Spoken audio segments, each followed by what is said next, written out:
Ka ka khut bha. Ka ka khut bha. The water is so clean. The water is so clean. Dan clear hang tay. There is a hole. Dan clear hang tay. There is a hole. Hap deng u mau. In between the rock. Hap deng u mau. In between the rock.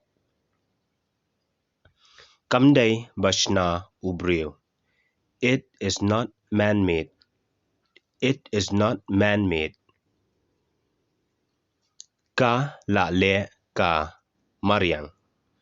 The nature has done it. Pi la jupai hang tay. Have you been there? Ben ya unir umau. Look at this stone. Look at this stone. Nga kwa ban im ha khlaw. I want to live in the forest. Baro shi junam. Forever. Baro shi junam. Forever. Bam hang ne. Tia hang ne. Eat here and sleep here.